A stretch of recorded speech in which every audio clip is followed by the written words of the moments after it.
Oh, no, I'm not doing that. Okay. Um, Hey, you guys! hey, you guys. Captain Baby Chunk. Ruthie! Yeah. Oh, man. Well, welcome one, welcome all. Um, doesn't look like we. Oh, there we go. We started having people filtering. I know I was a half second late early. No, try to keep it in the future to the 7 a.m. Tuesday spot. I know last week was an outlier because of the election and all that fun stuff. Um, but hey, all, we're still waiting for Duke to show up, so we are going to do another. He said he's probably gonna be here probably next 5-10 minutes or so, but we are going to be doing another chat this week on a what if scenario. Um, if you guys have any what if scenarios, feel free to drop them in. Happy to discuss. I had my own kind of situation. I'm sure Duke will have more on his end, but while we're waiting for that to populate, I guess, or waiting for him to show his happy ass up, uh, figured, speaking on kind of continuing the conversation over from last week, I know we were talking a lot of stuff about end of the world and whatnot. What's up, Randy Butternubs? Butternubs. What's up, I'd be Mr. ter- Nubs?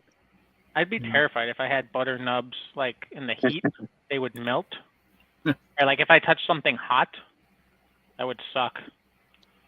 Um, but be delicious too, so it'd be tough. But but yeah, I was just kind of like going through like after last week's chat, was kind of going through some of my preps, building out my Amazon cart. For what's worth, I was looking to see about local places about like military surplus stores. I don't know about you guys, but I don't have anything around here. Like what they have is military surplus stores are really like, oh, we sell Carhartt and like Yeah. work boots, and we have some MREs over in this corner. And even then, like the places we got are like when you pop it up on Google, like you get a bunch of stuff that are like Dick's and stuff like that. You do get some Navy surplus stores, but the two that I found that popped up are in the middle of Philly, and I'm like, I don't want to drive into Philly and try to find parking for a Navy surplus store. And then I found one that's like an hour, and it says an hour, but it's probably closer to like an hour and a half out. That looks pretty big and cool, and I'm like, oh, that'd be a cool place to go check out. So maybe this weekend, depending on weather and what else I got going on, I might check it out. But I'm always looking at communication stuff and what's up, Tara, and some other stuff as well. Areas where I was lacking. One area that I have supplies in, but I realize I could always use more is medical. Mm-hmm. What's up, Roland Trip? I have a lot of your basic stuff covered. Like I have tourniquets, I have gauze, I have stop bleed stuff. I have your boo boos and owie kits. Some splints and things like that. But more the bigger stuff. Trauma. Like yeah, like big time trauma. Like I mean, I have tourniquets, but I could always get more. Like I forgot what Yeah, that thing. I got called. lucky because I got to take, not take, but I got to keep all of my mom's stuff that she had and we had for her before she passed away. So I've got, a lot of antiseptic cleaner, wound cleaner. I got some iodine 4x4s, triplicate, not triplicate. What do they call them? The non-stick pads. I've got Blood clock. Blood clock. I got stuff like that. I've got breathing machines, and I got albuterol. I've got the lidocaine spray to help numb the The area. wound site. Yep. Yeah, the wound site. So I've got a lot of stuff that I inherited, but there's still other stuff I need. Yeah. I've got band-aids and stuff like that, but I need more like severe wound dressings. I need like gunshot stuff like that, tourniquet. Yeah. Chest Like seal. What I was trying to think. that's Chest seal. yeah. That's so. what's up, Dwayne Christensen? Yeah, so like I started adding to my Amazon cart like some chest seals. Like I have some chest seals, but with me being someone who has multiple different bags, you know, I like to keep a good supply of stuff in the car. I like to keep a good supply of stuff on my, like, you know, shit hits the fan rig. I like to keep good supply of stuff in like a bug out bag, and then I like to keep a good supply of stuff as well as just like the normal crap in the house, right? So my stuff in the house I'm pretty good on, like especially basic stuff around the house. Car stuff I'm okay on, but there's obviously areas I want to improve on that. And so some of that stuff is, you know, like the chest seals. I want to add a pair of trauma shears in there. I mean, I have survival blankets. I have gauze. I could use some more like heavy duty pressure bandages. And then same thing with like the bug out bags. Like one of my bug out bags, I have a couple chest seals in there, but like for as cheap as they are, it's worth it to pick up more. Like, you know, I think I have like 2 in my bug out bag. I'm like, I'd rather have more, especially if I'm gonna be rolling around with people. Like, granted, ideally, I would love them to have their own medical stuff, but I also understand that medical is not the sexy Gucci stuff, you know, that everyone thinks of. So it's like, I'd rather have some extra stuff I can throw to people if I need. It's important to have medical. I know people don't like to hear that, but that's the thing, rolling trip. So like I looked at the kits online. They're so expensive. I'm like, I could piece that together for so much less. Yeah, it's cheaper just to buy bits and pieces here and there. Yeah, especially because a lot of that stuff is you got to be careful with those kits, because some of the kits I looked at was like tier 1 operator trauma kit, and it's like bandages. And it's like I'm thinking like pressure bandages and stuff. It's like, no, big ass band-aids. Like it's like some tourniquet that's like basically like a strap from a belt and like a twig, and it's like I think the people that focus on medical gear like us is either, you know, preppers or someone that has ties, whether they're in it themselves or have family members that are in the medical field, and they see that as a necessity if shit ever hit the fan. Your everyday people, they overlook that because that's something that's not in their purview. Yeah, and I mean, you're gonna be more likely to have to patch those. Like when I think about carrying the stuff in my car, like I'm thinking about more I come across a bad accident or something like that, you know, where seconds count type situations. And I mean, I'm by no means a paramedic, but I've taken, you know, some basic classes. You know, I've done some, like I know how to use a chest seal. I know how to use a tourniquet. You know, some stuff like that. So, I'm looking back here through the chat because it just started blowing up, which I appreciate everyone throwing in comments. But I used to be an EMT. That's why I know a lot, and I knew more than I know now. I've forgotten, but that's why I'm so into the medical aspect of prepping. Shafty, I do not know what you tagged us in, but let us know in the chat. Dwayne Christensen says, is it just me? Very few people have paramedic scissors in their kits. No, that's true. I have a set in one of my bags, and then I have another set on my chest rig because I actually have, on my plate carrier set up, I have the shears, a tourniquet, gloves, and then like a very small medical kit. I really need to build like a proper IFAC, but it was just, as I got stuff, I'm like, oh, it came in pouches and I can just kind of layer it on because I don't really have ammo on that kit. Like that kit's not meant to have a lot of ammo on the plate carrier. That's more for the belt that goes with it. So, what's up, Simple Dan? What's up, everybody? Rolling in. Shafty says Refugee Medical has one of the best kits on the market so far. I'll have to check them out. Ohio Patriot says, something tells me that Poland strike today has nothing more than a modern Bay of Pigs event. Complete. Well, maybe. We're going to find out. I mean, 2023 has to the last couple years somehow. Mm-hmm. Getting spicy. Yep. Shafty says they have full stomp bags, massive casualty, kids, and even birthing buckets. Oh, Jesus Christ. Well, at least I won't have to deal with the birthing buckets. So, thank God. That was one thing that I wanted to do that I didn't get a chance to do when I was in EMT was actually deliver a baby, because I thought that would be cool. I've taken care of babies and had assist babies, but not actually deliver one. I've taken baked potatoes out of an oven, and I feel like that's pretty much the same thing. But messier. Way messier. Less noise, but like if I really wanted to, like I'll just stuff a baked potato in like a fucking turkey and like throw some marinara sauce and be like, all right, this is practice.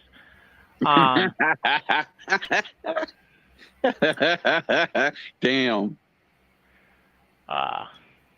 Wife is pregnant with number 3 now. God bless you. I don't want one. Never mind 3.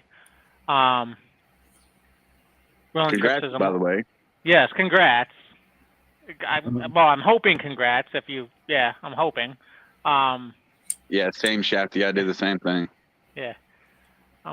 Roland Tripp says, I'm lucky we have a place called True Prep in GA. They have great pre-made kits for you can pick up if you want. You also have the books to teach you how to use it.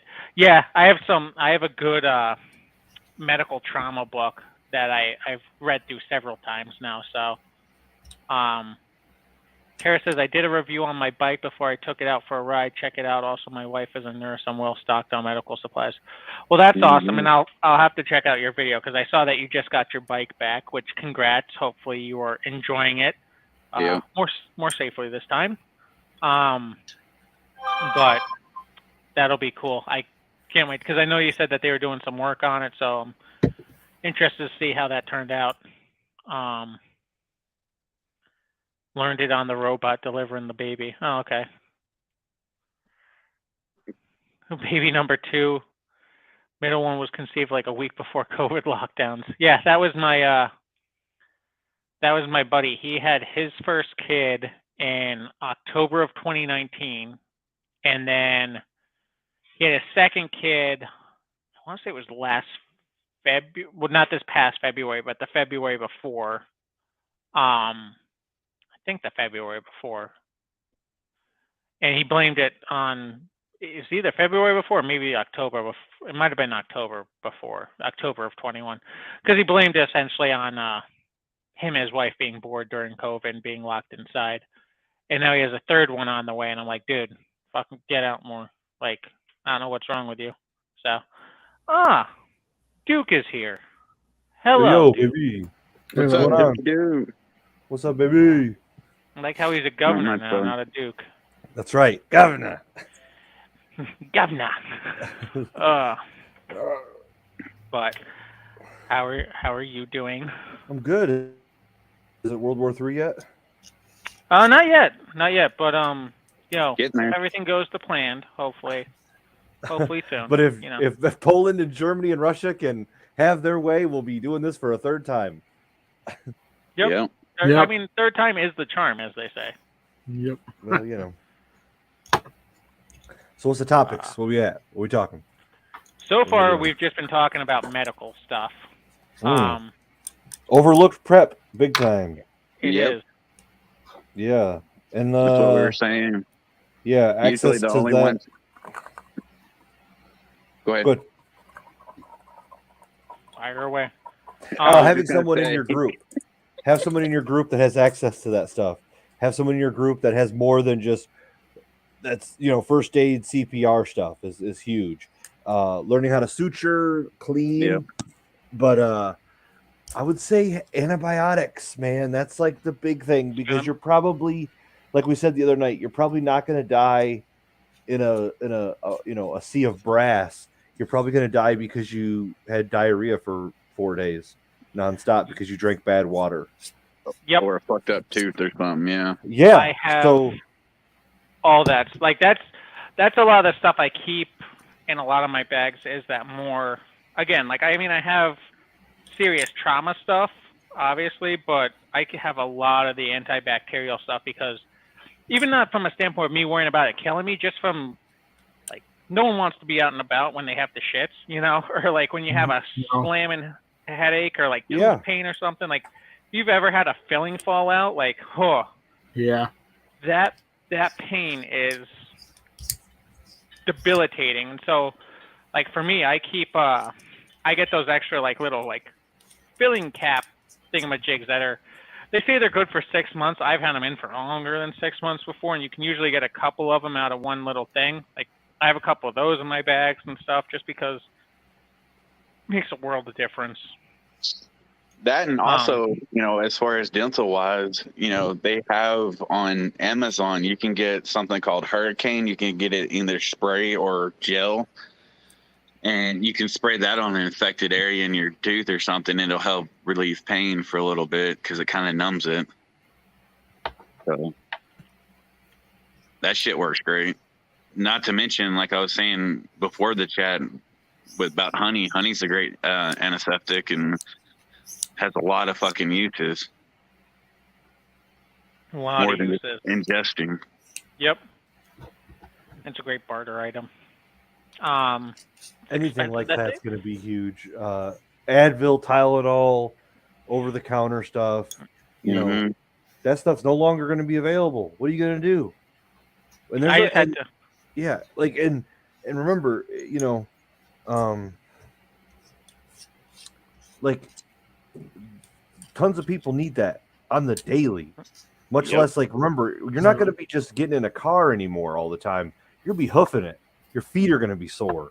That transition from normal day to whatever is the new reality, that's going to be hard on your body. Now your body will adapt. You will change. You will get adapt. But that change is going to be painful. So looking at stuff like that is going to be important for you. Definitely. That's why I always had to call bullshit on The Walking Dead, where Rick's always running around in those fucking boots. His feet were fucked up. Yeah, I'm like, come on, lose the cowboy boots, but I get it to a point. I love my cowboy boots, but I'm not gonna fucking run around the apocalypse in boots. Yeah. Well, like combat boots or jump boots are fine. Yes, but not cowboy boots. I mean, come on. Yeah. Also know your plants. I'm not gonna lie. I mean, there have been days I've hiked. I mean, granted, it's not like I'm doing it day after day after day, but there have been days because I wear my cowboy boots all the freaking time. But you wouldn't. They'd probably be bite resistant. Yeah, they are. So and that's a bonus for sneaky snakes and stuff like that out in the woods. But like mine are extremely. I've also worn them in because. If you told me from day one when I got them to like wear those for more than a couple miles and like walk around, I'm like, nah, dog, I'm good. Like, it took me a while to wear them for like out and about trips to wear them in, and now I can walk around for miles in them and I'm fine. But then I have a newer pair that I'm in the process of breaking in, so I'll wear those for shorter stints. But like those, if I'm on my feet for more than a couple hours, like I start to blister up. So. Shafty says silver is a discount one too. Should have silver cutlery so you don't have to wash it thoroughly. Daniel, is this a World War III chat? We're kind of leaning that way, but not really, not yet. Just because, hasn't been stayed yet. But the find out what you can make and have a grinder kind of stone bowl for medicine man natural cures. A mortal and pestle. Yeah, I don't have a mortal and pestle here, but I do at my parents' house. I gotta actually pick it up. I found it 2 weekends ago, and I was just like, that's something I gotta throw back and grab when I go down to their house next.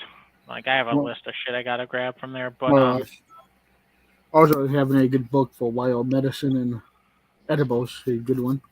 Yep, yeah. I have a book on like plants and herbs and all that fun stuff. I guess I kind of. Sent my brother a botanist, so he can show me what, too. So. You know who else was a botanist? Yeah, my brother was E.T. E.T. was a botanist. I didn't know that. I thought E.T. was just magical. Well, he was a botanist. I had a friend who gave me the paperback E.T. book. you know, the guy looked like powder. So in that 1980s movie. So Yep. So that'd be a good Oh, thing shit. to know and get training. what do Like you? that. What would you? Okay, let's I- say. Go ahead. I was just gonna say real quick, Duke. Shafty's saying, check out Forward Observer channel. He sent you a Discord about it. Says it's right up your alley. I'll check it out. I'm into that. But anywho, your question. I lost track. I will reroute.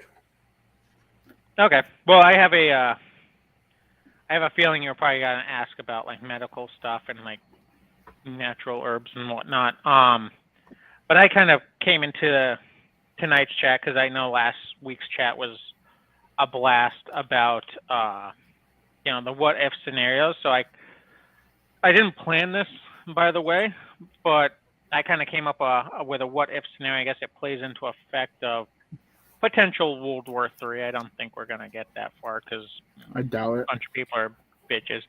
Not that I really want World War III because it's not really a fun thing. But what if, I know we were playing around with last week, like what if you're at work and all of a sudden the vehicles don't run and stuff like that. Mine this week was similar situation. We can run off, if vehicles are running, if they're not running, what have you. But, a lot of us probably work or live far away from loved ones that obviously we're going to try to get to, whether they be at home or maybe, they live right down the road from us or what have you, and we're out at work or whatever it may be. Like my plan here where I'm at, if I can get up north where I have my friends, my family and stuff like that, people I can really trust and rely on. I know that area better than here. Granted, I'm learning this area, but I know that area much better. I lived there for 8 years, something like 8 years. Well, you want to be with your community. You want to be with your community. Yeah, but it's also an hour and a half drive up there, and that's taking the turnpike, speeding up there. So my scenario is, what if, whatever scenario you want it to be, Chinese paratroopers falling from the sky, or because YouTube, rogue bad government forces, or if it's just, mass civil unrest and maybe that area is taken over by whatever gang or warlord or something popped, what have you. You're heading up that way and all of a sudden you come across like roadblocks and stuff. What is your plan to get to point B? Well, it depends. What are the robots consist of? Are they just like physical barriers like the construction workers use, or are they cars? We can play different scenarios. We can do cars, we can do actual like checkpoints, we could do I think about like as much as people are gonna shit on it, the Red Dawn remake when they're driving around and they're trying to get out, and the Chinese, or I think that was Koreans, whatever. Originally Chinese, yes, you're correct. Yeah, are set like they already have checkpoints set up. Like, granted, they're very rudimentary checkpoints, but it's like, are you gonna run through like even if there's really no barrier, you're gonna run through a checkpoint if there's like 7 guys with AKs there? Like, yeah, there was checkpoints set up in the original Red Dawn. That's what they encountered when they went off road. So, and that was like you could say that was an hour. That was maybe an hour into the invasion. That's very reasonable at that time that they would set up checkpoints. And this is a great scenario because this is what's going to happen. Whatever you're going to want to choke off access points. You're going to want to know what's coming in and out of your city, especially in these scenarios where you're going to have people that are going to have resources. So like Angry is going to head out that way. He's giving us a scenario where there's going to be a checkpoint, regardless of whether it's another nation, it's a civil unrest where it's like just they've set up checkpoints to check what you got, to see what they're going to take from you, whether it's to take everything. Good scenario, man. I would. I'm not stopping. Well, okay. So now you're going to try and rush a checkpoint that probably has. Well, not necessarily rushing. That's why I think it's always good to have multiple routes to one destination. So if one is blocked, you have multiple backup avenues that you could take to get to your point B. Like back roads and 2 tracks and stuff. I would say not going to the checkpoints would be the optimal position. Yeah. Because we're not talking about the hereafter. We're talking about quite soon in it, right? So we're in the we have the shit hit the fan, we have the hell, and we have the what comes after. This is the shit hit the fan, okay? So we're not talking about the what comes after when I could bribe my way through, right? Because we have some sort of semblance or some sort of trade. This is the time where they just shoot you and take everything you have and not even talk to you. So I'm not going to try and bribe my way through, which I may try that other avenues, because that's what you need, the silver and the money and the medicine. And I am going to bribe you, dude. I'm going to come back through here. I'll give you some more medicine when I come back. Bribe your way through. That's not going to happen. So I would say avoidance, 100%. Yep. If that means knowing that you just can't carry a carload of stuff and you got to be on backpack and on a pedal bike with a wagon behind you, I'm going that way and taking 4 days to travel 20, 30, 40 miles, whatever I got to travel. Then before I'm going to even try and go through with a vehicle. Bail your gear, take out your stuff, carry what you can, bail your gear, hide your gear. Because so I think if I'm alone, now if I got a group of people, I might. If there's 4 of us, dude, we could probably get through a checkpoint. Now we could probably get through it if we got some good recon.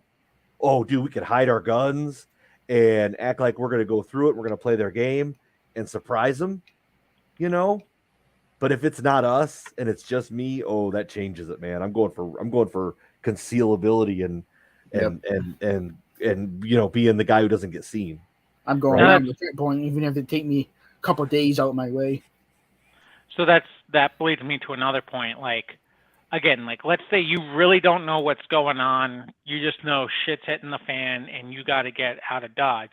Like my plan here, obviously, when I normally go north, it's really easy because I'm literally right next to the highway. I hop on the highway. I take that, 110 miles or whatever it is up, and I get off. But if stuff goes down, I'm not hitting the highway for multiple reasons. One, if I get stuck on the highway, I'm not really going to be able to back out, depending on how many people are traveling, right? 2, the highway kind of blocks you down. Like there's only so many ways off, right? And I guess it depends where you live. Like some highways you can pull right off into a woods or something if you needed to. But like where I'm at, it's barriers on both sides for most of the way down. You do get your spots that open up to wooded areas here and there. But like if I wanted to lock down a checkpoint, I'm doing it right around a bend where there is not an exit for quite some distance in either direction. So I can really lock it down if someone tries to run through or get past or what have you. So I'm taking back roads as far as I can, and if I get even the inkling of a checkpoint, granted I'm going to be bringing a lot of stuff with me, right?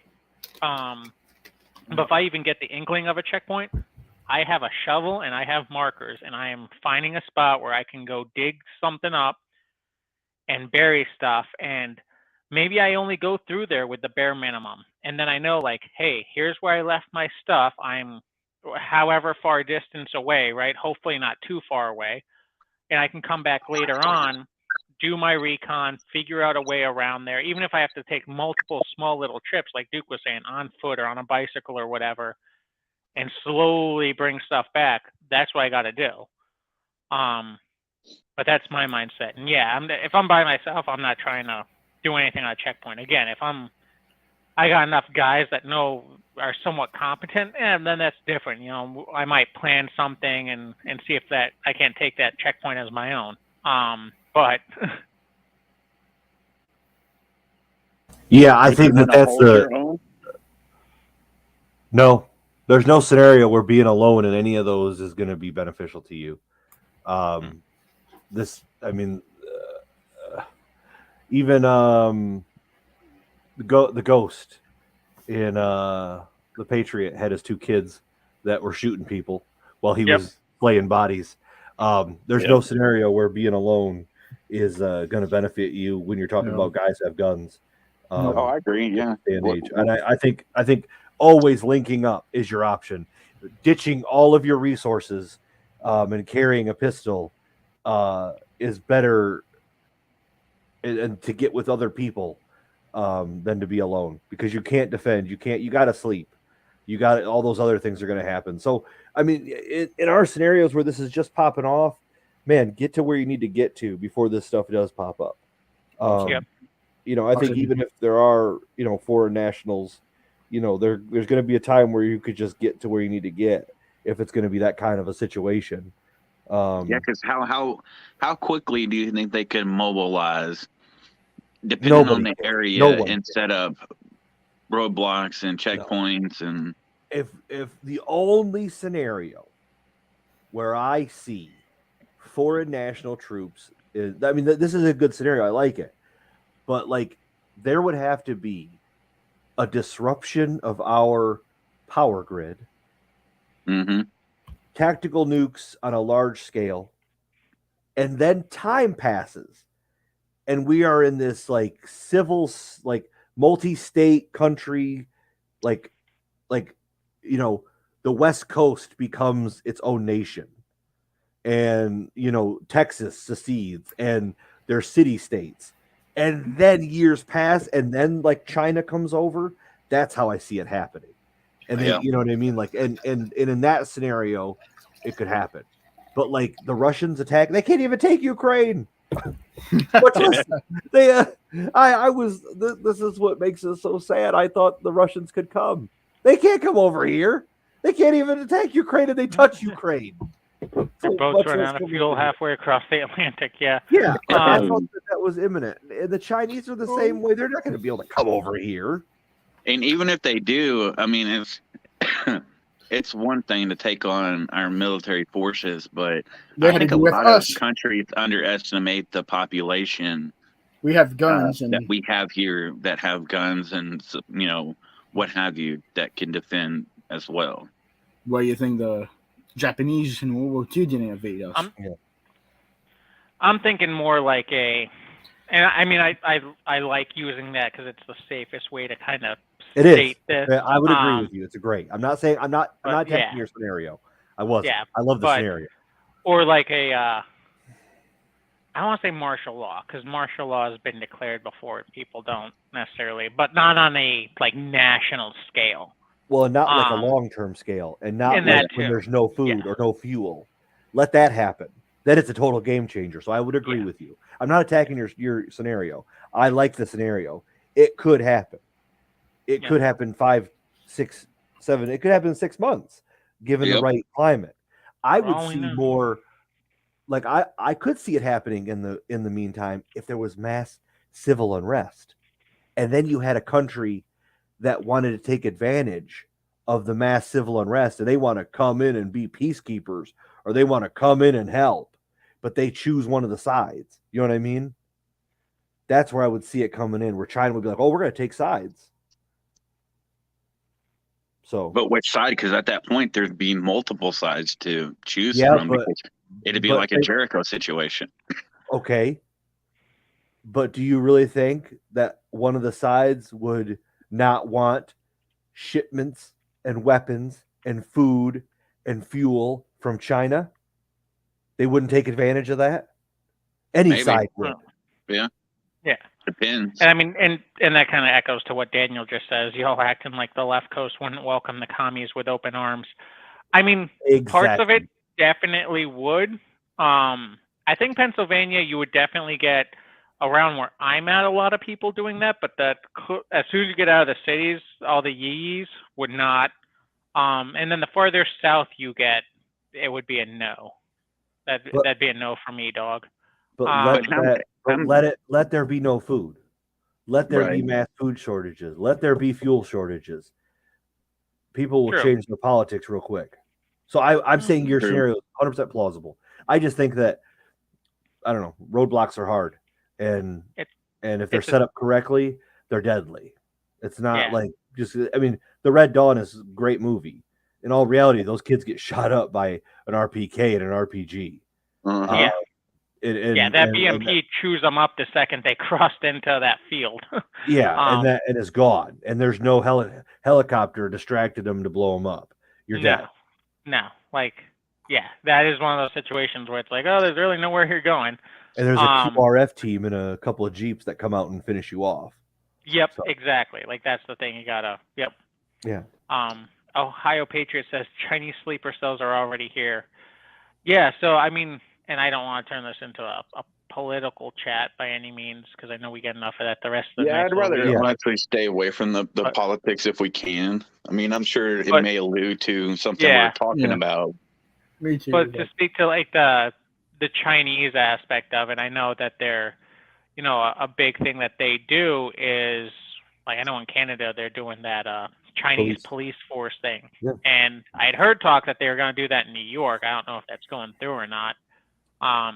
So stuff like that's definitely one of those things where it's like, I mean, it definitely enhances the situation where if it continues down that path, could most certainly be a thing. And then you have to worry about, depending how many countries get involved, different parties vying for it. It's like, okay, do I have my proper papers to get through this checkpoint, but not this checkpoint? Like, Think about this scenario, and this is a plausible thing. Think about 100 sleeper cells, so 2 a state, right? With 100 guys each, right? easy So numbers, yeah. those are plausible numbers. They could Yeah. do that. They could get 200 guys in each state, Oh, arm yeah. them, and let's. And the That's a chaos that would cause, yeah. The chaos, the devastation, even if they're all armed with basic loadout, I'm talking like legal firearms. Yep. Like Glocks and ARs, they're super effective against a lot. And these guys just have some basic training. Yep. That scenario is rough. That's a rough scenario because you don't even know what's going on, dude. There's so many guys running around doing stuff. That could be a devastating blow. Yeah, because you don't know that there's only 200 guys in each state. Like, yeah, all you know is that each state is reporting dozens of attacks by armed foreign nationals. Yep.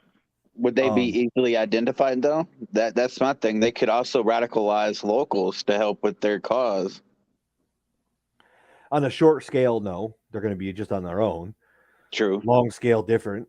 But I think that's the plausible one. What other scenarios you got, Angry? I mean, those were the big ones I came into. Was like, that's why I kind of opened it up for the rest of you guys. If you had scenarios you wanted to run through, yeah, I know you always have a couple in your pocket, Duke. So I got a couple here.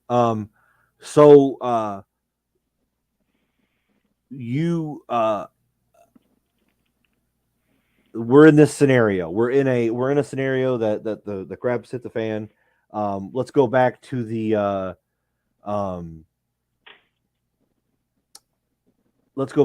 EMP goes off, that you don't know what's going on. You don't have any information. But you're a week into it. And you're starting to hear rumbles of an EMP. A couple EMPs went off. That's all you know. There's no power. There's no nothing. You hear some yelling and screaming at night. And let's say you're in an apartment. Okay. In this scenario, you haven't really heard what's going on. You know, things are not good. You know that things are not they're not completely divulged into chaos yet. This is still only a couple days into it, but you hear some loud yelling and screaming going on, like in the next building. It's yelling and screaming. You hear glass breaking. You hear women screaming. What are you doing? Oh, that's a good question. Because I'm probably not going to have communication set up with that bill. I mean, ideally I would, right? Ideally, as soon as we figured out powers down, stuff like that, I'm taking out, communications from my little EMP bags and stuff and getting them out into each building. But, logically that probably isn't going to happen. Man, that's a tough one. What are you doing? What are you doing? You hear yelling and screaming. Well, it depends on, are you alone? Or are you at least one or two people? You're alone? You're alone. In my scenario, you are alone. We're in Angry scenario. He hasn't left. He's in his apartment. You're angry. You're in the apartment. You've Yep. got some provisions. You've got firearms, but you're in an apartment building. You hear something in the next building that's pretty loud. So in this situation, again, by then, at least people in my building are going to be armed up. Preferably again some of those other buildings. But I'm observing because I don't know if it's just a domestic, dispute because, uh, you know, Sarah's pissed off because Bobby ate the last of the SpaghettiOs or Yeah, that's good. whatever. Like, Or I don't if know he's not if it's just working on that. getting the power back on or doing enough Yeah. to fucking. Yeah.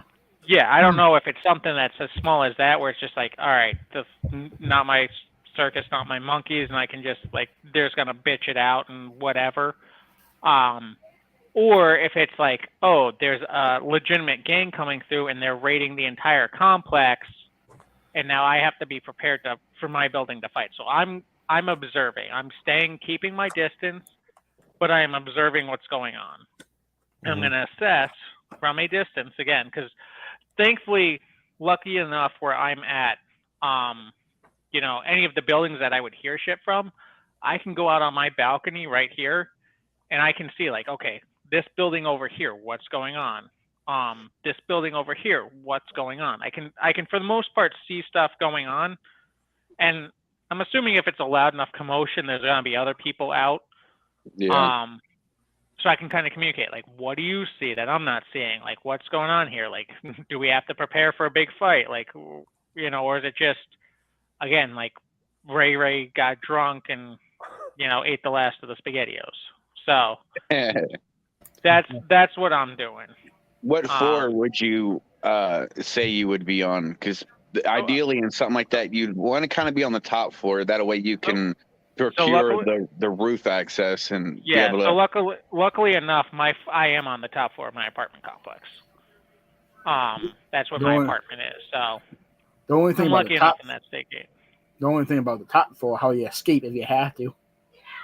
Well, that's why you would have a rappel line. I have one set up on the balcony.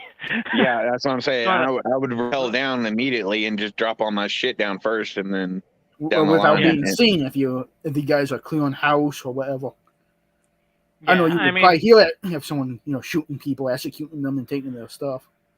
Yeah, and again, like if it's something like that, I mean, ideally, in Duke's situation, we're about a week in or something like that. I mean, by a week, I have hopefully put a plan together with at least the people in my building, and my building's well defended. We have exits and entrances locked down and stuff like that. We have defensive situations set up. Like, we've already run through this scenario. So if that's the case, again, depending on the force, like if there's a platoon of guys coming through, maybe that's a little bit different. But if it's just like 4 or 5 assholes, then that's a different story. Okay. So good. But now you do that. You're on your balcony. You see into a let's say an adjacent apartment building. You can see inside what looks to be 3 males and 1 female, and they are hurting her. Is all you can tell. Looks like they're taking things, eating things, and they're hurting her. They're going through her apartment and are hurting her. I'll leave it at that. Okay, I'm not alluding to anything else. I'm just saying that's what you can see as they're hurting her. Yeah. In this scenario, what are you doing? Trying to rhyme word that rhymes with grape. No, I'm not saying that. I was just saying like they're like pushing her down. She's crying. She tries to stop them. They smack her. Like that's and what I'm just saying. Taking her shit. Yeah, they're taking her stuff, and she's trying to stop. But like you don't. That's all you can see right now.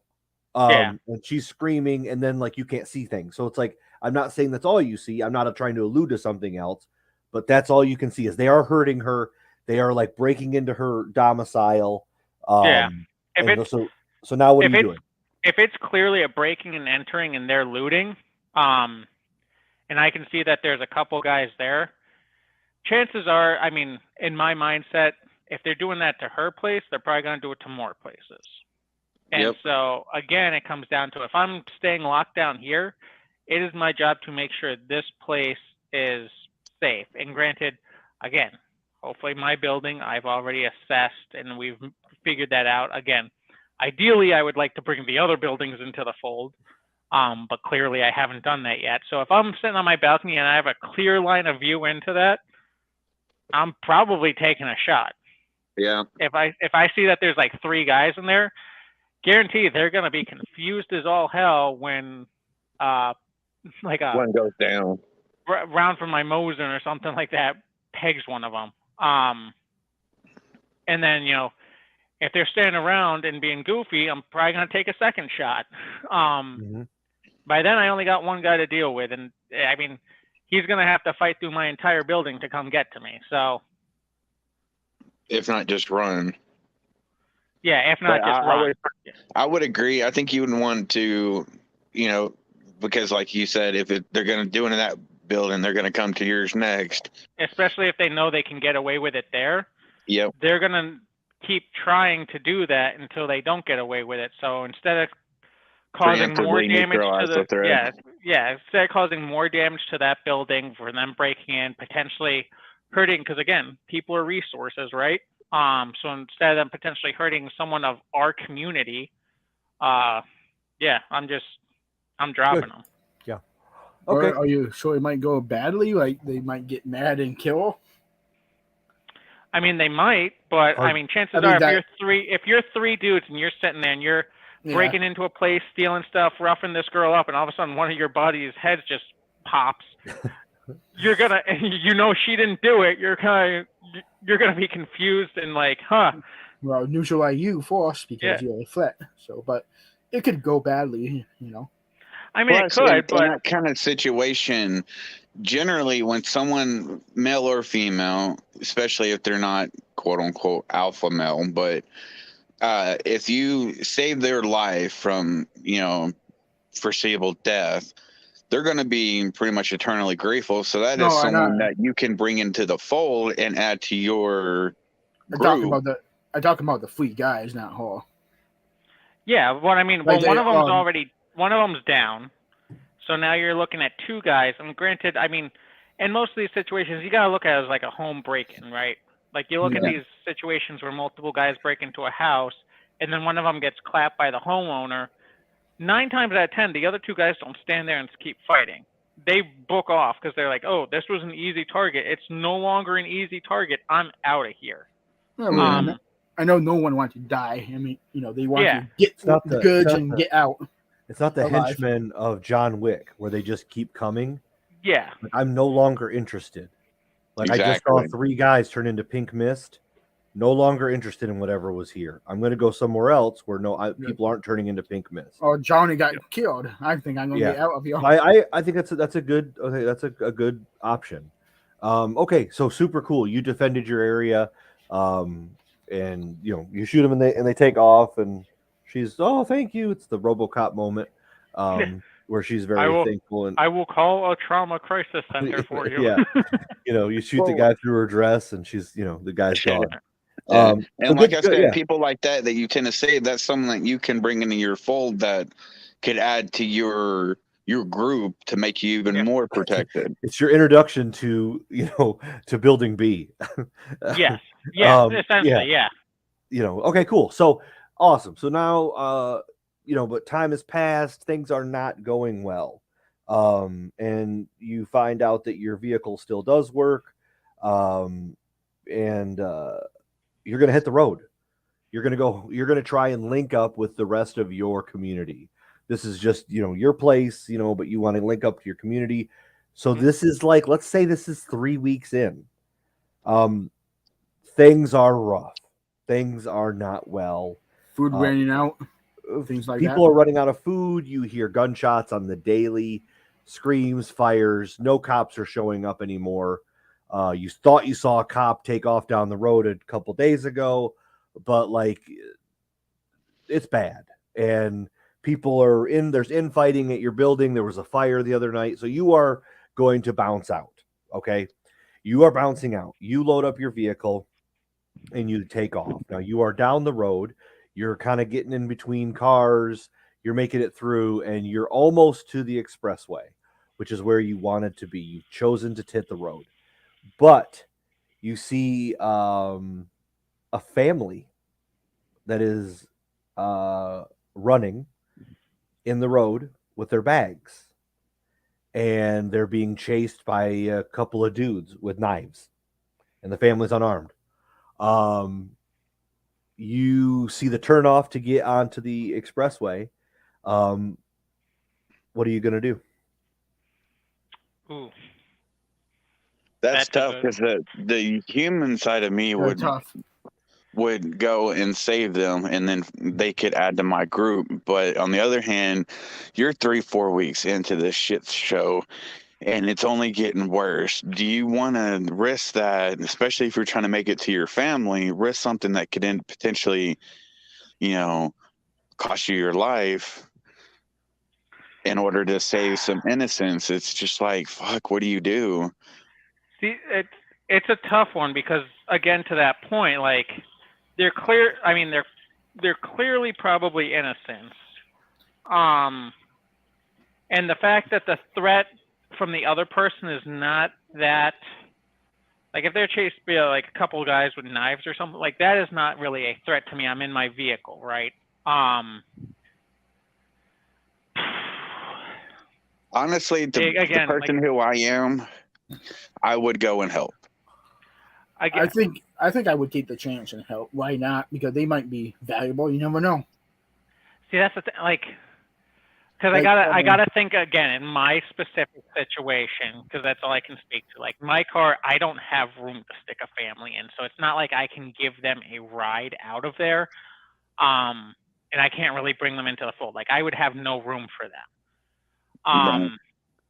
But at But the you could same, save them and give them a chance to keep going on their own. but that's the thing. So like I can, at that same token, because again, I don't necessarily need to drop all the guys with knives. Again, if you're 2 or 3 guys chasing a family with knives, and all of a sudden 1 or 2 of your buddies turns into pink mist, you're probably gonna book it the other direction. In which case, I can then hopefully that family would be in debt enough to me to go, hey, you just saved our lives. And I can go, okay, well, listen, like, give me something for your troubles, or do you have a vehicle around here or something like that? If, and then that goes into a whole nother situation. Because if it's one of those situations of like, oh yeah, we have a Suburban full of shit right over here, but little Becky had to go take a potty in the woods. So we went in the woods and these guys jumped us. Okay, cool. Like, hop in your Suburban, follow me. Now I can bring you into the fold. If it's just like, oh no, we've been on the road for 2 weeks or whatever, just walking around, you ain't gonna be of much use to me.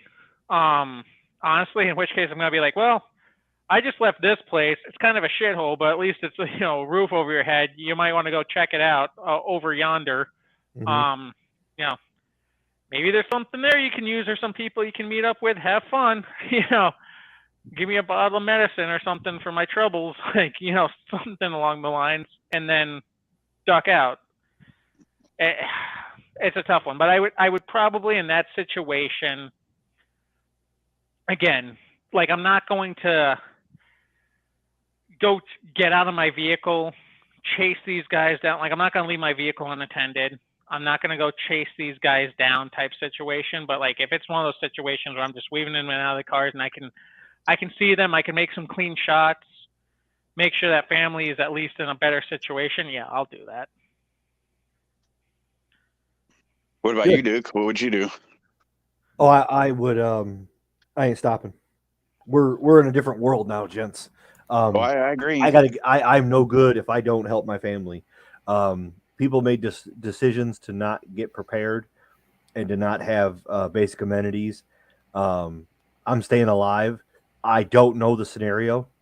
Who knows? Did this family just rob these dudes and kill one of their own, and these guys are trying to get retribution? You don't know that. Mm-hmm. I know. These are a lot of unknowns. That's what makes it tough. It does make it tough. I think So- in this scenario, though, as hard as it's going to be, I'm going to keep driving. I'm not stopping. They could try and kill me Yeah. for just because they haven't eaten in 2 days and they're sick and they could be sick. I don't know. It's a horrible thing, but I'm going to keep driving, and I'm going to go to my family. If I'm angry, I'm not sticking around in this scenario. I'm leaving. I'm not stopping. I'm not helping you. I'm getting on the road. I've got enough variables that I'm going to encounter anyways on the road. This ain't going to be a part of my time. I've already made the decision to leave. This area's screwed. So, maybe if it was the area I was in, I'd want to stop this stuff, but I got to go. So, no, I'm not stopping at all. Now I have go a ahead. thing. So if I like me, I'm very valuable. I know how to do blacksmithing, for example. I can make steel from dirt. So if you know that, won't I be very valuable for you? Repairing your stuff, or making things, Mm-hmm. So that's another thing. You don't know what the people can do as far as, That's true, but no one is as valuable as I am. Yeah, I mean, when it comes to my own life. So yeah, I know what you're saying. I get that, and I get that you may be valuable to me, and you may be valuable to the group, but no one's as valuable to me as I am. That's what I'm saying. Like my own personal safety. I know I will survive if I don't get involved, and at this point, I got to keep going. What you say? There's so many unknown, You guys make a good point though, because the way I had interpreted it, like Duke's saying, like you're just cruising along, and like you see family like running along the road, and like you're still cruising, like you're just gonna keep cruising. So in that situation, I agree. Like I am not stopping my vehicle. I had understood as like, oh, you're literally like creeping around vehicles like putt-putt speed. Like in that situation, that's when it would be different because I'm already putt-putt. Like fucking someone could run up on me anyways. Yeah. So in that point, yeah, if I'm cruising, like if I'm just like, I'm like 20 miles an hour, like, oh, there's the clean on ramp. Like I'm literally just going, and I see that, like, nah, I ain't stopping. I'm booking. But if I'm like having to like weave and wobble and like putt around vehicles, that's a little bit different because then I'm already going slow. It's like, what have you? I mean, there's so many variables in it too. I really think, just like Duke said, I think the best thing is just stay your course and just go back home to your family. And I'm not saying you're wrong. I'm not. I'm saying me. And I'm not saying that the right answer is what I'm doing, because maybe the right answer is to stop and it is to throw these guys in the back of your truck or on top of your vehicle and drive down the road to save them because she's a nurse and he's an engineer, or he's a really good shot. He just doesn't have any guns because he ran out of ammo, because he's like most gun owners who have like 100 rounds. I mean, I know what you're saying there. Like, I'm not saying that I'm right and I'm way better. I'm way more. I'm harder than you guys. I'm just running my scenario, and it's fun to be. This one caveat, though, to your scenario that would change my mind, because personally, like I said, I would stop to help that family, and either bring them with me if I can. If not, like Angry said, say, hey, this is where I was staying. Go for it. But if I'm trying to get to my family, that's one thing. But if I have my family with me and we're trying to bug out to get somewhere safer to our second tube, no, hands down, no. I'm not risking my family safety to try to help stranger when my priority is keeping myself alive so I can keep my family alive. Yeah, that's 100% different. There's so many unknowns about them. Just because, and I would counter that with, just because my family's not with me doesn't mean they don't need me. So exactly. I would be very selfish and say I can't even risk this. I have to be with my family. So I'm leaving. Okay. So I will continue this scenario. You're going down the road. You've got like I would say like an ample amount of supplies. Let's say you got 10 guns on you, assortment of pistols and shotguns and an AR and a rifle, basic loadout. You're going. You are now being chased by another vehicle.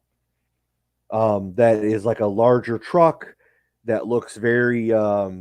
It's a large truck, large pickup truck, but it is got some guys in the back with some ARs, and they got like kits on, and they look like they know what's going on.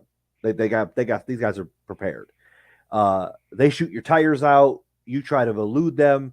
You end up in a good distance away from them, okay, but you crash into a building, and you have about 45 seconds ahead of them.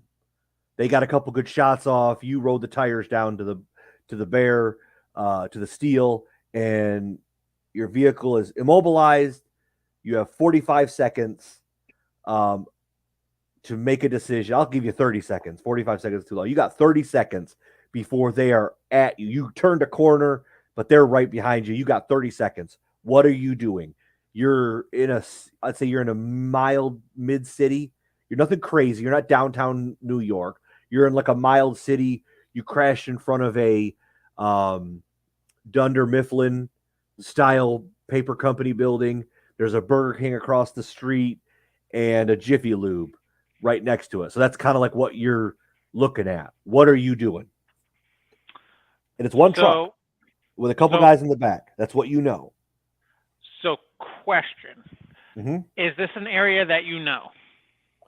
Or you're at least close to home. Somewhat familiar with. Okay. You're close. Let's say you're close. Let's say you're like a town away from where you wanted to be with your community. Okay. So in that situation, I am, if I'm out driving about, whether I'm going home or whatever, I'm going to be kitted up myself as much as possible because I'm already hitting the road, so I'm preparing for the worst. So I'm grabbing my kit. I probably have a bug out bag right there with me. Like I'm grabbing that, my rifle, I have my pistol on me already, and I'm getting away from the vehicle, right? I'm going to find cover, and I am going to observe. If they are the situation where it's like, hey, we just want this dude's stuff, we're just going to raid this vehicle, whatever.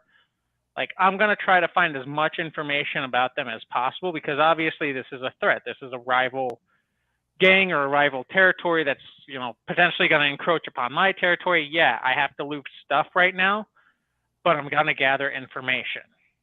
If it's a situation where they're like, hey, where'd this guy go? Hey, Bill and Joe, check this building. I'm going to take Mike over to this building and we're going to hunt for him. In that situation, if they're coming to where I'm at, well, then I got to try to evade, right? If it's a situation where they don't know where I'm at and they're just searching random ass buildings looking for me type stuff, again, like this scenario is going to be a bunch of different ways, but I'm going to try to take their vehicle. Yeah, that's what I was thinking. I would like say if you run up on and you got 3 buildings or 4 buildings around you, I would kick in one of the doors and hide somewhere else so they see that open door and go into it, thinking that's where you went. And then you're hiding somewhere else observing. I would just, if I could, I'd hop in their vehicle and steal their shit and run off. Yep. Yeah, I mean, that's my mindset on it is I'm going to try to, lead them in one direction and go around the other way. Because me escaping on foot, especially if they're hunting me escaping on foot, they have a truck and they have numbers. Like, I'm at a big disadvantage. Likely, if they're in that area, they probably know it, like I do. Again, maybe they don't. Maybe they're, guys from outside of town or something don't know it at all, which plays in my advantage then. But I'm going to try to take their advantage away from them, right? So that's my mindset. And then I'm getting back to wherever home base is and, letting them know of the situation. Then we're planning from there, what to do, whether it's go back with my stuff with a superior force, whether it's find out where this threat is, if it's just a small town threat where it's just a local group of guys, or if it's a much larger threat, I'm going to be doing research. Okay.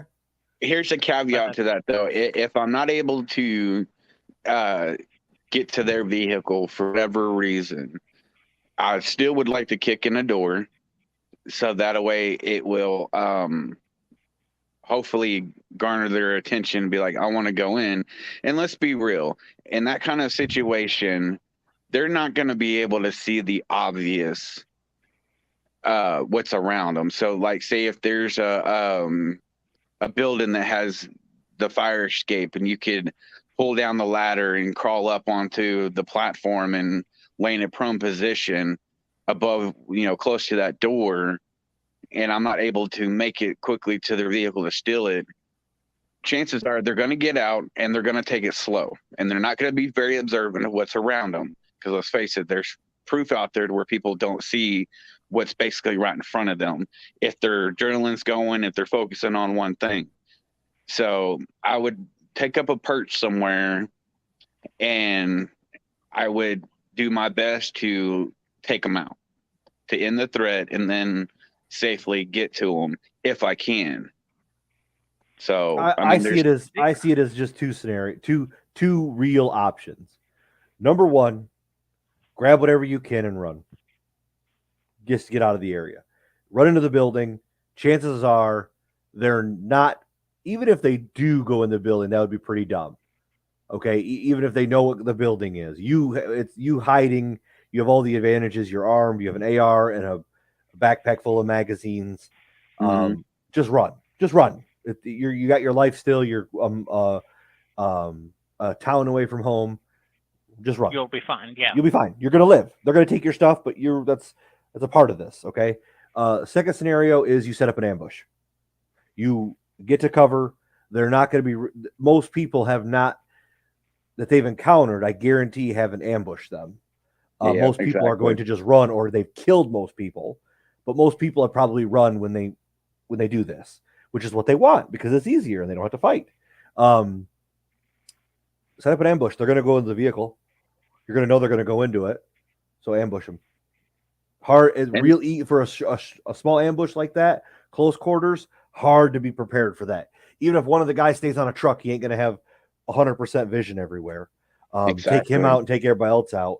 If you got a good elevated position, you got the high ground, Anakin. So good luck. I think those are your only two options. I would lean more on running. I think taking on 4 guys in a gunfight, wouldn't want to be there. Yeah, sketchy. I don't. I'm not John Rambo. I'm good. I'm fast. I'm not that good and fast. And these guys are kitted out, which means they probably have some background in something. This ain't The Walking Dead. I'm not Daryl Dixon. I'm not throwing grenades down the pipe of a Sherman tank. Yeah, right. That's why I said, observe, find out what I can, and if they do end up splitting up enough to be foolish, like if they end up not splitting up and they're keeping like 2 guys on the truck type situation and like the other 2 go into buildings, like chances of me stealing that truck, like I'm probably gonna get 1. Am I gonna get the second? Probably, but by the time I get to that vehicle, like now dudes 3 and 4 have already figured out what's going on and I'm at a disadvantage. But if it's a situation where it's like, hey, there's 1 dude on the truck and I can easily, incapacitate him and then get that vehicle, and now they have no way of chasing me. Like, granted, maybe they have comms they can call for backup, but I'm already long gone. I have a vehicle again, and hopefully they've left some of their kit in that vehicle, so now I'm not completely out of everything. Well, and maybe they're they left their rifles in the truck, and only one guy is at the truck with a rifle, and the 3 others left their rifles there, and they're pillaging through your car, which gives you even more of a greater advantage. Things like that happen. People aren't like Rambo all the time. They do what's easy, and what's easy is to set their rifle down and not sling you don't want to be. Yeah, you don't want to be sitting there like. Especially if you know a vehicle is empty, like you want to be crawling to a vehicle and like having to carry stuff while having your rifle on you. No, you don't want to. Right, and so people are there's a lot of the scenario like that. I just think that, I think it's pretty obvious. What are you grabbing? If you've got an M4, a shotgun, a rifle, I mean, you're grabbing your M4, right? You're grabbing your AR. I mean, there's no question. You're grabbing your AR and you're getting out of there. Yeah, it's pretty simple on that. There's a rarity I'm going to grab anything else. This ain't, any scenario I'm doing that. So now, you just made me think of something. What do you got? Like, is there a situation where I'm just like, well, if I can't have it, you can't have it either, and I just take like the spare gas can I have, chuck that in the back, toss a road flare in, and say bye. Well, Like, there's that. If maybe there's two vehicles, and you know there's no chance that you're going to fight these guys off. yep. Maybe like if there's a zero chance where I've got no, man, there's two vehicles and they're full of kitted guys out.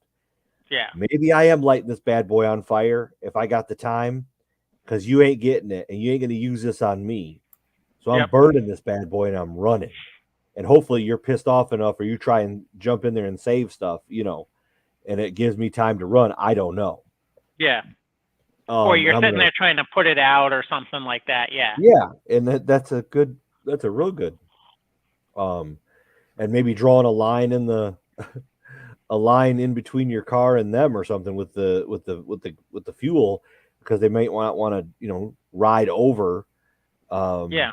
Burning a fuel. bunch of burning fuel with their vehicle, just to and that slow would them give you more down, time just to piss them escape. off. And think about, you got to remember all that smoke. It's going to give you an ability. It's going to be a distraction. They're going to think that you spontaneously combusted. Not a bad idea. They're going to think you're still in there. They're going to think your car crashed and caught fire, and that you're burning alive in there. Which now if there was a reason for them to maybe look for you, now there's no longer that. They're not going to stay around and, we didn't find a body. They're going to see the car smashed up and on fire. Well, in that case, I think I will Right. run away at that point. Now they think you're dead, which is even a better scenario. Yeah, I wouldn't deal with them. I wouldn't kill them or nothing. I would just run away. Yeah.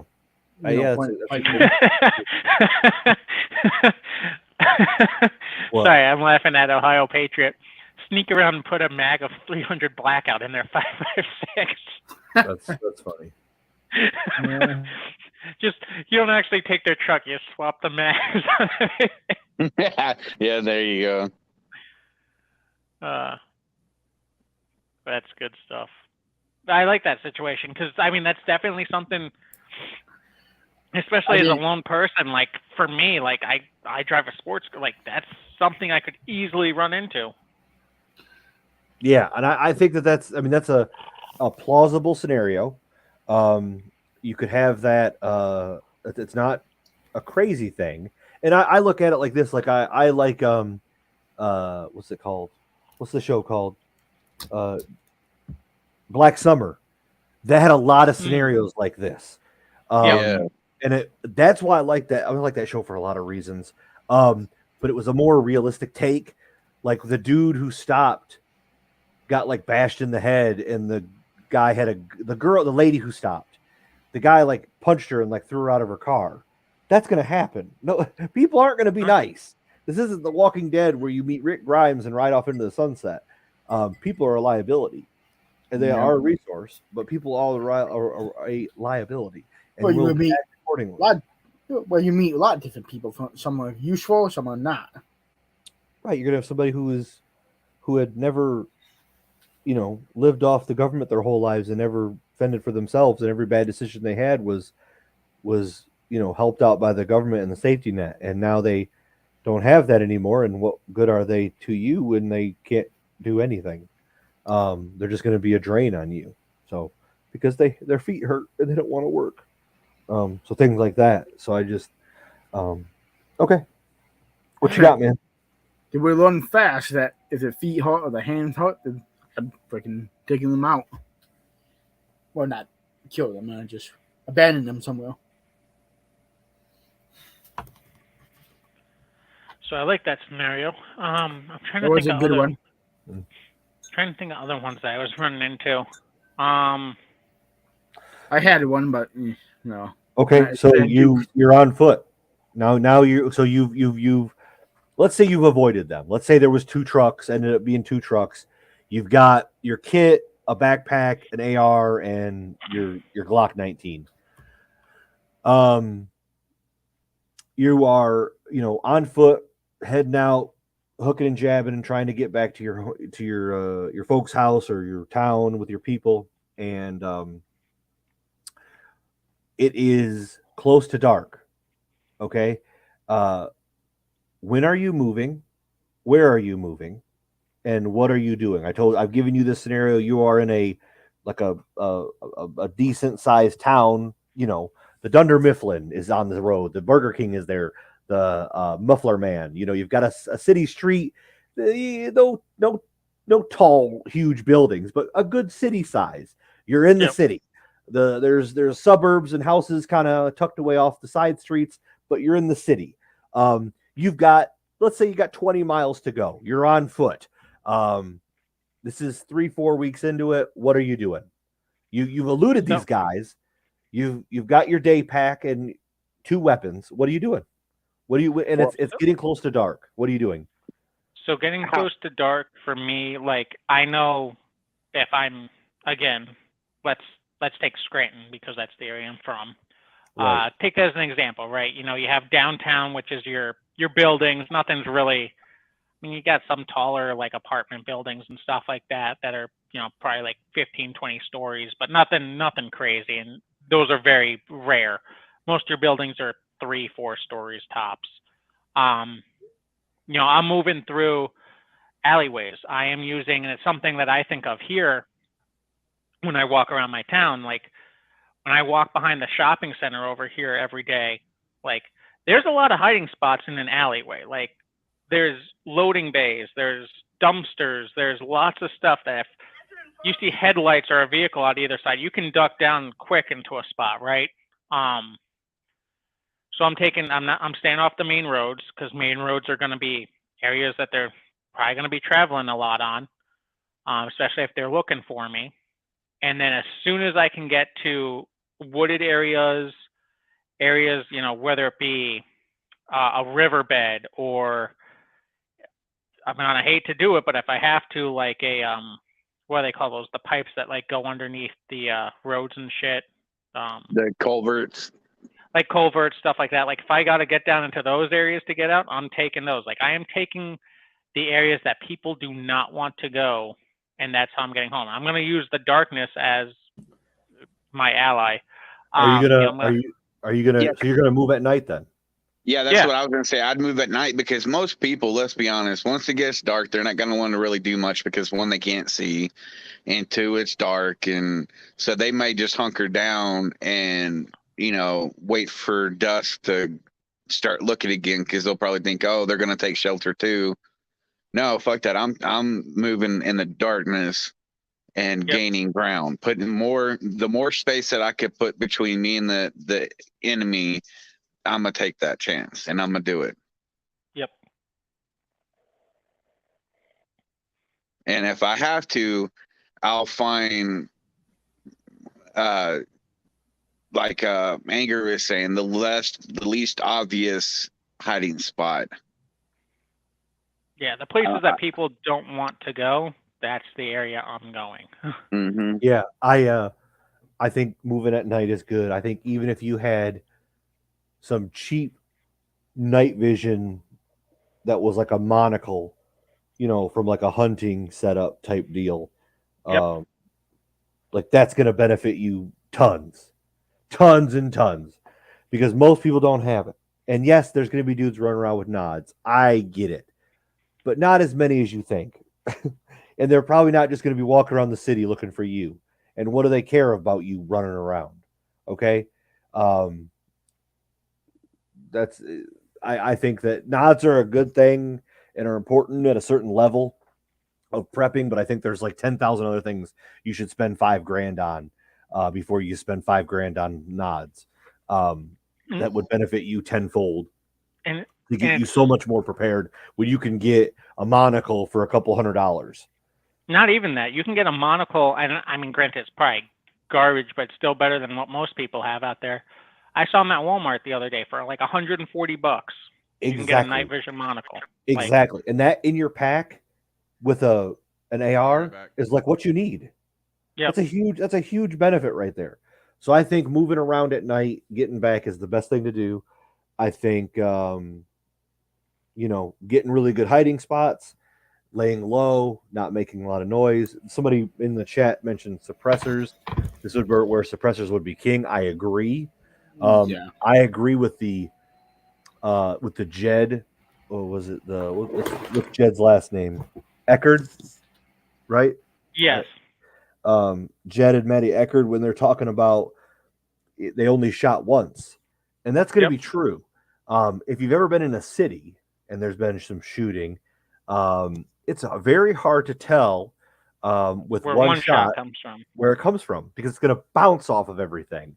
And it's when they go bang, bang, bang, bang, bang, that you're like, oh, it's over there. Right. And in these scenarios, one shot, not that bad. People don't know exactly where it came from. And still, I'm hard pressed that people are going to go to gunfire at this time and point. It's not like people are going to say, oh, let's go check that out.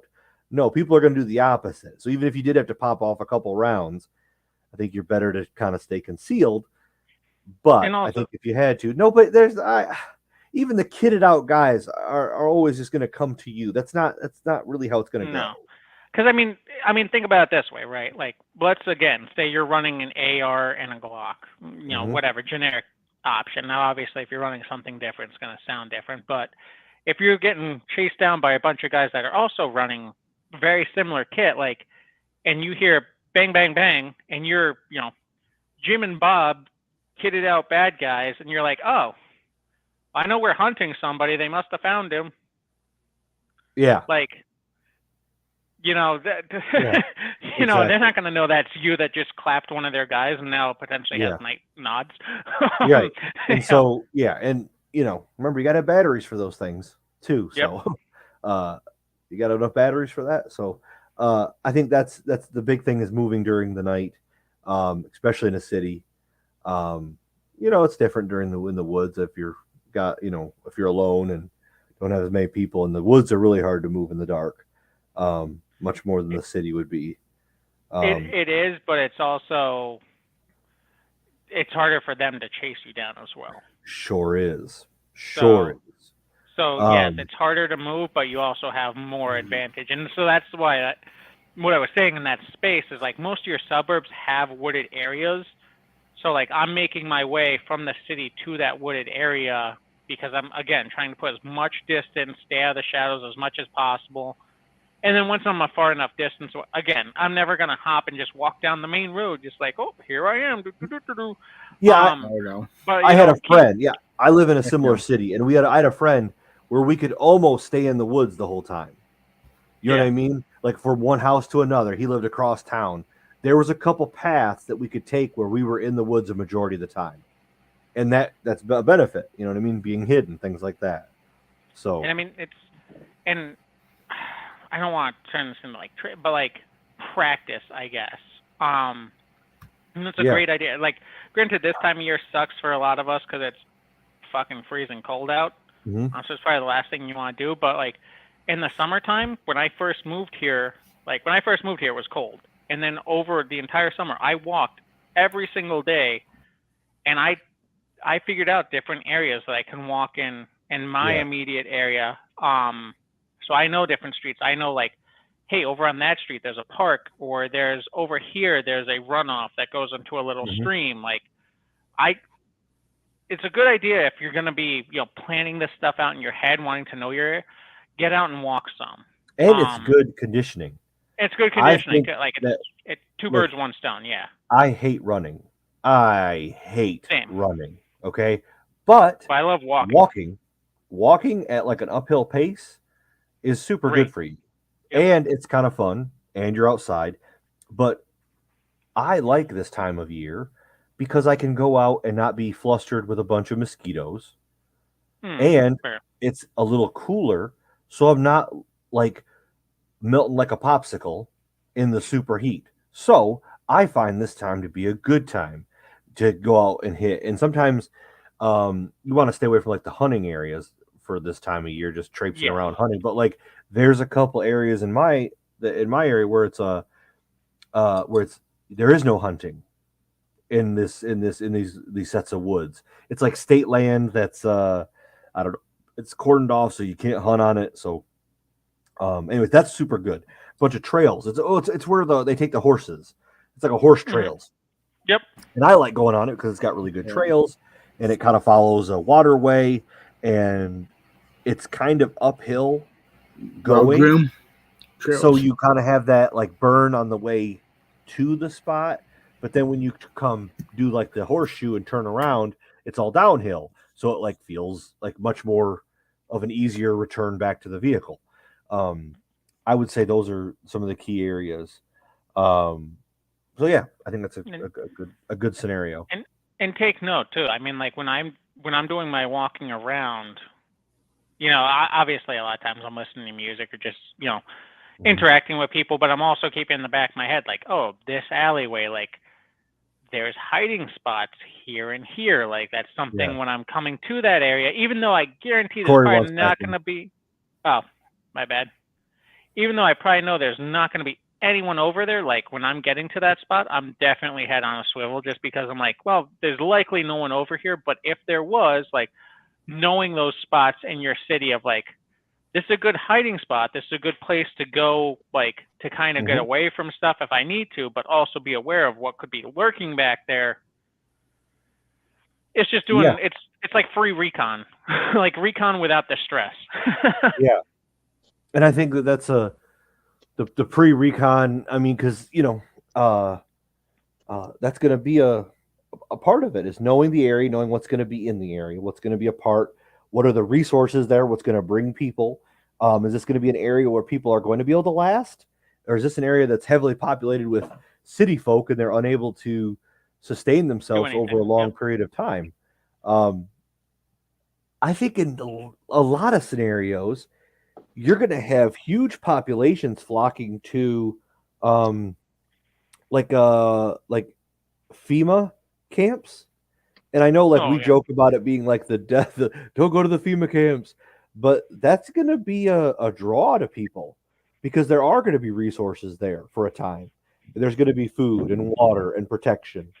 And I think that as much as we want to stay away from that, knowing because what that would mean you're not going to have any weapons there. You're not going through and keeping guns and knives, and you're not going to have anything.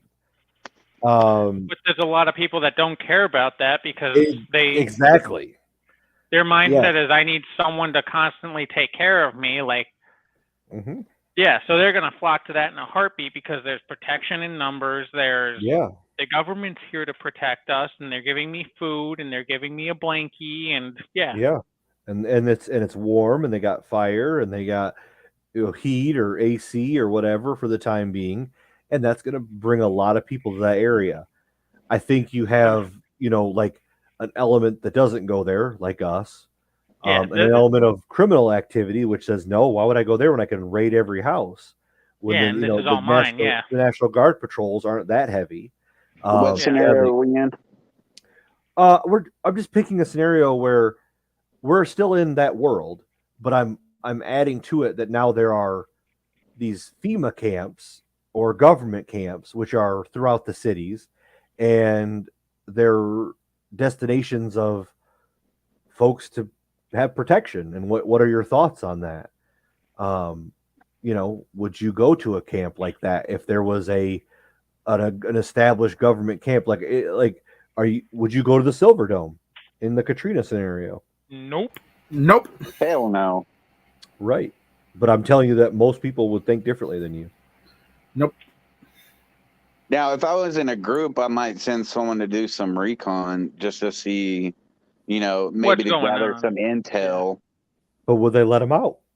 Exactly. That would be the thing, because I wouldn't want to risk it just for. Well, that's why you send Night Strike, because you're like, Night Strike, you're going to do the super special mission, and you get an extra packet of peanut butter.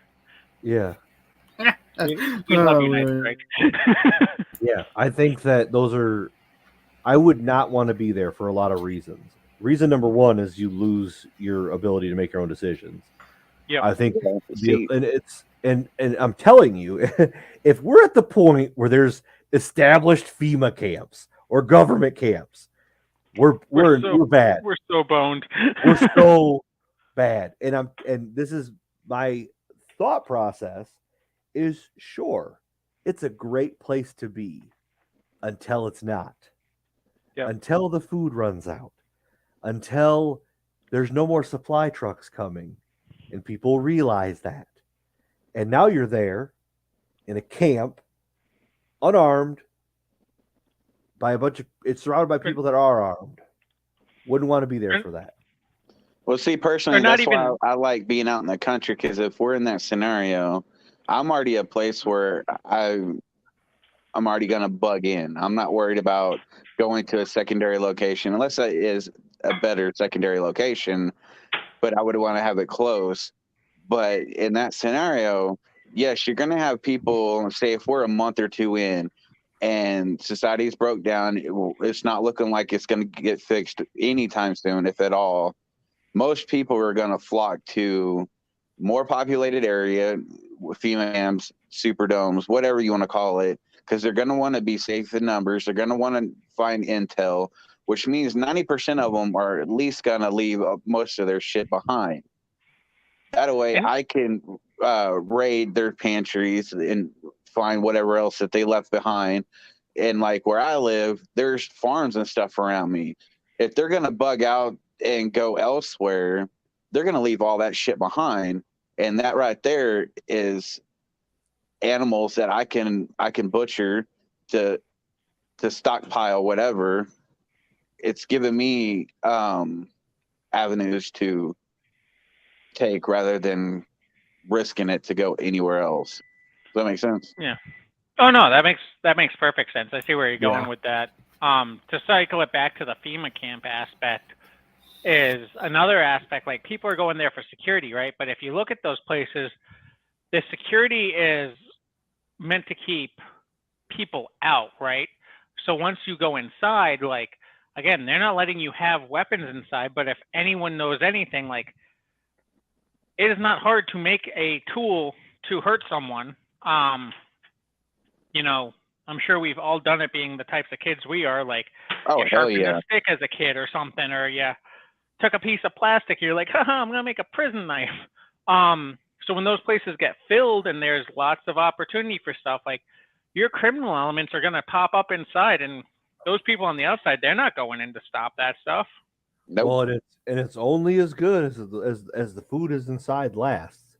Exactly. And it's like a breakdown of that. And if it is a situation where things just get worse and worse, I don't care if it takes 6 months for it to get better. I don't want to be there. Nope. It's not going to be a pleasant place, because you're going to have an understanding of just feed me, take care of me. And I don't want to be in that. That's dangerous. It's a dangerous aspect. It's going to go break down. You hear all kinds of horrible stories. Look at what happened at Katrina. There was accounts of people being on top of their roofs, and like a guy came by and like raped a woman who was stuck on her roof. Do you know what I mean? Like, you know how horrible that is?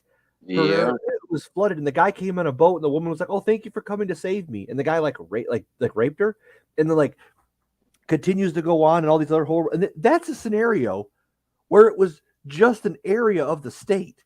The whole world wasn't destroyed. America wasn't destroyed. It was a devastation in one area, which, like, those things happen. So it wasn't even like the end of the world.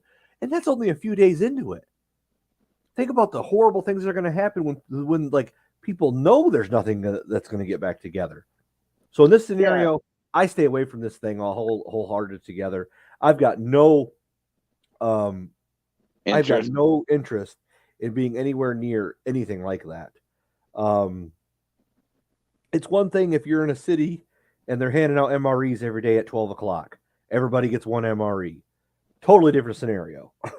Totally different scenario if your local National Guard is handing out MREs and bottles of water at 12 o'clock every day.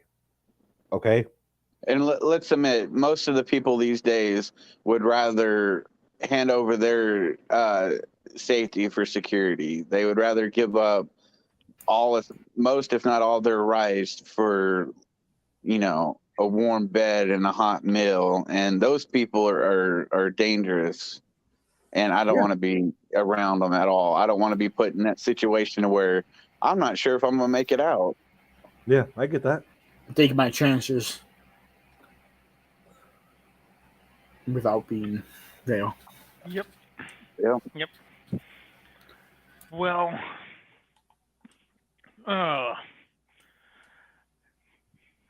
let's see what else we got in here. Oh, fuck, I forgot to turn my camera back on. Oh, that would be a bad day. Summer.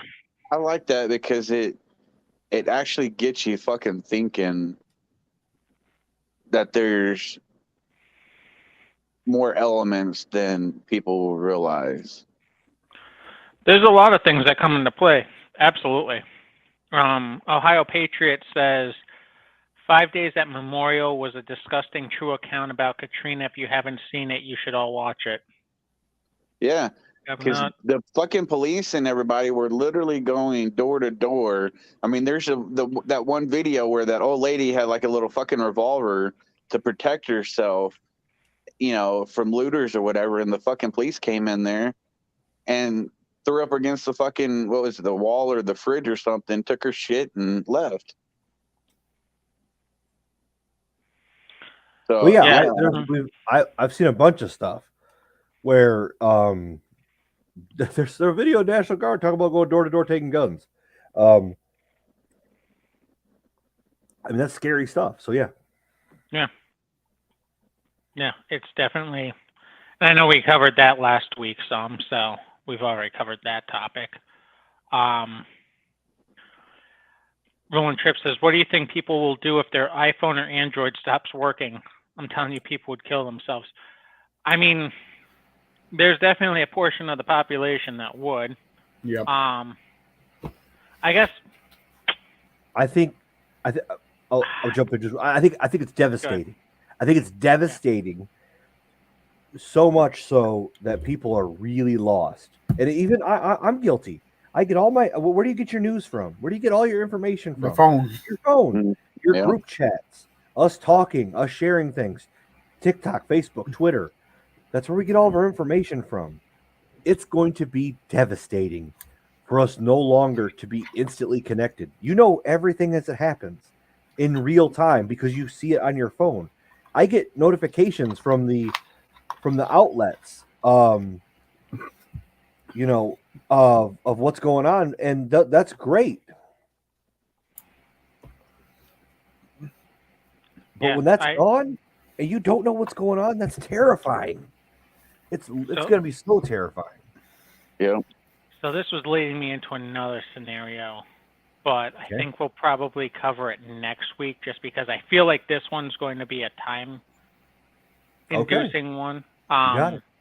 But it comes down to, if communication falls down, especially if you're separated, kind of steps to take, what are you doing, things like that. But we'll go into more detail next week. I just got to remember to write it down someplace or else I will forget because my mind's going a million miles a minute. But, well,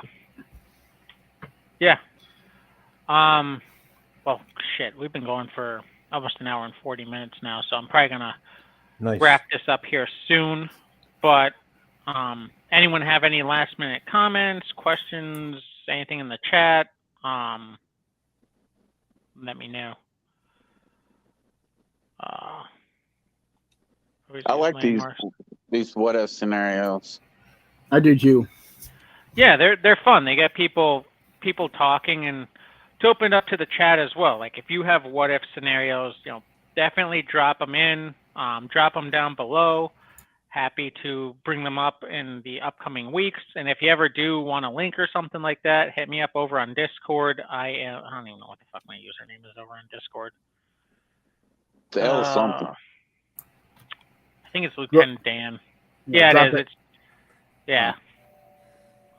It's uno momento. Maybe. I don't know. If someone wants to drop it. I mean, I always post in here usually the day, or post over on Matt's Discord in the general the day of. So if you see it, you'll see my username pop up and just let me know, like, hey, I want to join in, and I'll send you a link.